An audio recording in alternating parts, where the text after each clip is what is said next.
Dragon Master Iris just took on the biggest challenge of her life, and what the anime delivered to longtime fans was something special. So let's talk about it.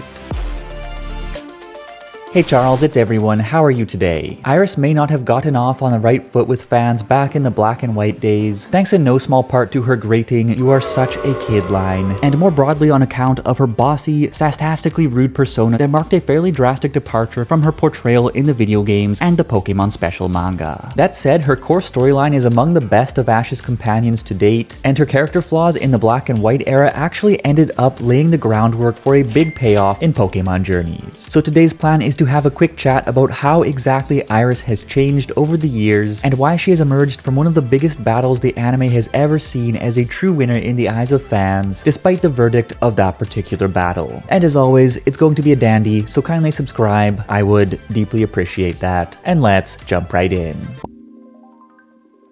At the core of Iris's quest to become a Dragon Master has always been a struggle to overcome her own arrogance and her difficulties fitting in with and working with others. Basically, she was a bit of a dick in the early years, and it wasn't difficult to see how she had developed such a superiority complex given that she and her buddy Excadrill had racked up a 99 win streak in the Village of Dragons in the early years of their career. But the cracks beneath the pride began to show through when a wild beard Chad appeared and humiliated Iris in a match more lopsided than Skinny Vinny curling a 55. But the worst of it was that Iris forced her friend to fight on well past when the match should have been called off, forcing Excadrill to endure a humiliating beatdown that eviscerated every shred of trust that Rossetti-chan had in his trainer. In a matter of moments, Drayden broke Iris's pride like Pocky over the knee. Iris destroyed her only meaningful friendship, and she soon found that her way forward was submerged in murky waters, as she struggled to keep afloat in a society into which she simply did not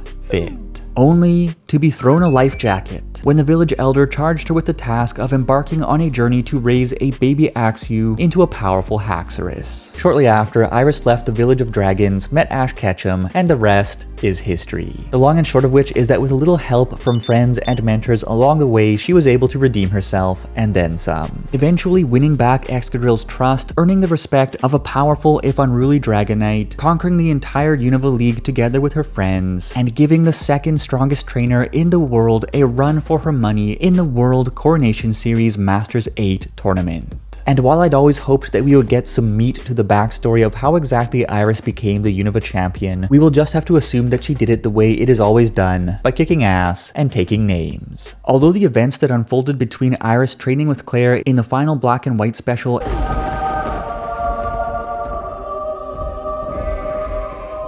and reuniting with Ash in Pokemon Journeys may very well remain unclear forever, the fruits of her self-development and team development are on full display, as the Iris who reappeared after a 9-year absence from the show has all the energy and confidence of black and white era Iris, but none of the overbearing hubris, can roll out big plays to push the best in the business to their limits, and has a tight-knit squad at her back through thick and thin. This is all to say that over time, Iris has developed into a mature, measured, and capable character, just like the man with the funny cheeks. So while the Iris versus Cynthia clash may not have exactly went in the Unova champion's favor, I think that Iris did emerge victorious as the winner of a different battle. Because if we speak to the fruition of her character arc in the anime, her storyline is the most complete and the most triumphant of any Ash Ketchum companion to date. Unless you count Brock, that man bought a flying car. Anyways, this is all to say that she has transformed from an arrogant, fairly detestable nuisance into a respectable young a young lass without the miniskirt and the crappy Pokemon. She has made good on her Dragon Mastery aspirations with an aura-like dragon bond unlike anything we have ever seen. Not to mention that she has ascended through the ranks to become the reigning Unova champion and the 7th strongest trainer in the competitive world. And perhaps most importantly, as a character once detested by much of the fanbase, she has set the Masters 8 stage on fire with an incredible show of grit, talent, and raw emotion, drawing overwhelming support from the show's viewers while winning over thousands of fans who used to hate her. I think that was most certainly a victory worth winning, and I was very happy to see the anime deliver such a big payoff for longtime Iris fans.